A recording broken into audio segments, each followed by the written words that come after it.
It was a cold Sunday afternoon, November 29th, 1970.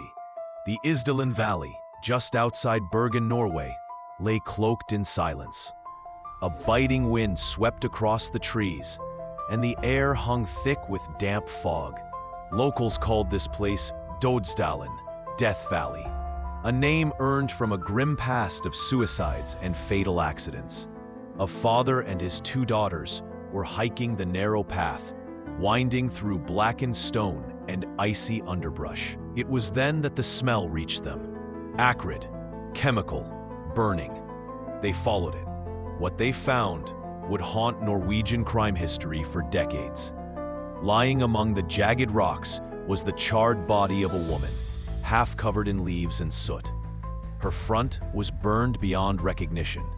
Her arms were curled up in what forensics call the boxer position, a posture typical of someone burned after death. Around her were bizarre items: a half-melted plastic bottle, a fur hat soaked in gasoline, pieces of paper nearly incinerated, rubber boots, a watch with melted straps. No purse, no wallet, no ID, just a body, burned, alone, and silent. The body was transported to Bergen. Police were baffled from the start. Her clothes were of good quality, but every single label had been cut out. Her fingerprints had been sanded off. Her dental work was unusual, suggesting work done in Eastern Europe or Asia.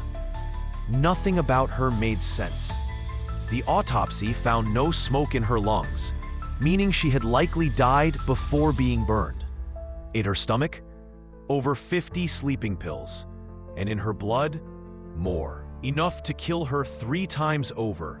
But who takes 50 pills, lies down in the forest, pours gasoline on themselves, and burns? The police called Interpol. They compared missing persons reports from across Europe. Nothing. No match. Then came the suitcase.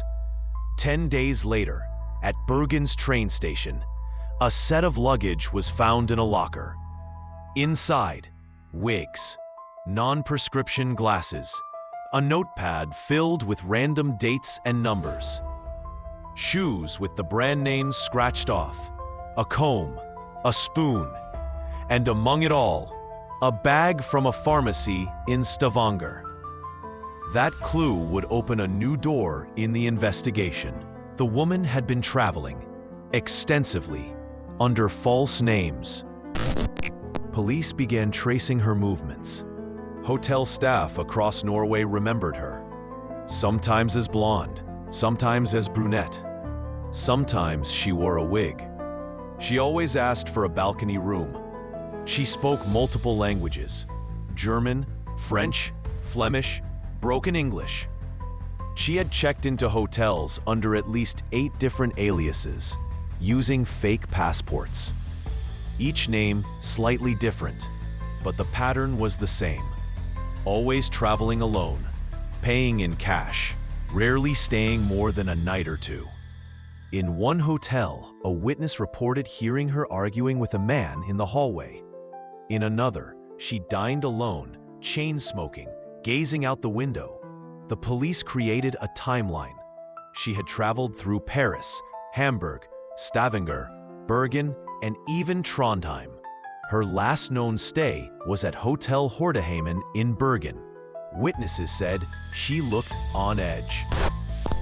The notepad found in her suitcase contained codes, strings of numbers and letters. At first glance, nonsense. But police deciphered them to be travel records, dates and city abbreviations. Like a field agent tracking their own movements. She had 2 pairs of glasses, one with plain glass, the other with prescription lenses.